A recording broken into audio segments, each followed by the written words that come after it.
যেহেতু অসমবাসী ৰাইজে গম পায় যোৱাকালি ৰাবুদা আৰু মই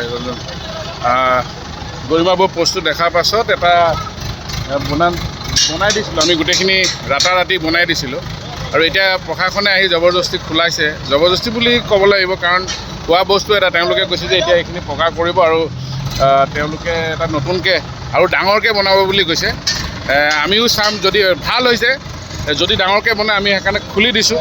আৰু যোনটো কাম ছমাহত কৰিব নোৱাৰিলে সেইটো আমি একেদিনাখনি কৰি দিলোঁ, যাতে অকল খালি যাতে জুবিনদাৰ জেগাখিনি যাতে পানী নপৰে সেইটো নহয়। এতিয়া তেওঁলোকে কৈছে এইখিনি পকা কৰিব, ইয়াতে অহা যোৱা ব্যৱস্থা কৰিব আৰু নতুনকৈ ডাঙৰকৈ বনাম বুলি কৈছে, কিন্তু ৰাতাৰাতি বনাম বুলি কৈছে। যেনেকৈ যোৱাকালি ৰাতাৰাতি বনাইছে, কিন্তু যদি বৰষুণ দিয়ে, মই কৈছিলোঁ এইটো ইউজ কৰিব পাৰে। আমি কৈছোঁ আমি নিজাববীয়াকৈ কৰিছোঁ, হয়।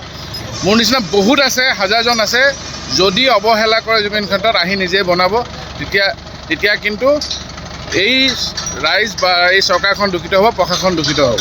এতিয়া আপোনাক খুলিব দিয়া হৈছে? এতিয়া আমাক খুলিব দিয়া হৈছে, কৈছে যে এইটো পাৰ্মিশ্যন আমিতো অলৰেডি আমি দেখাইছোঁ যে এনেকৈ কমিবাই কৰিব দিছিলে।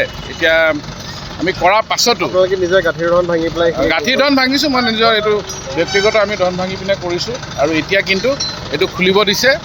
আমি খুলিছোঁ, কিন্তু কাইলৈ সকাম আছে, নাজানো সকামো চাগে ছাকচেছফুল হ'ব, দিব বিচৰা নাই নেকি, তেনেকুৱা ধৰণৰ মোৰ ব্যক্তিগত বোলে। আমি কৈছোঁ ইয়াৰ তলতে আপোনালোকে কৰক, আমাৰতো কাম হৈ গ'ল, আপোনালোকে তলত পকা কৰি দিয়ক।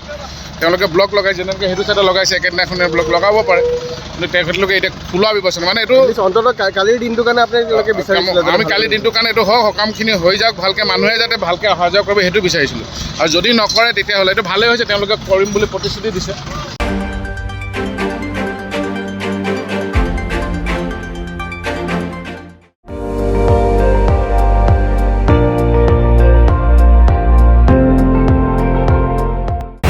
আপুনি চাই আছে ND24, সৰ্বশ্ৰেষ্ঠ নহয় সৰ্বোত্তমৰ দৌৰত।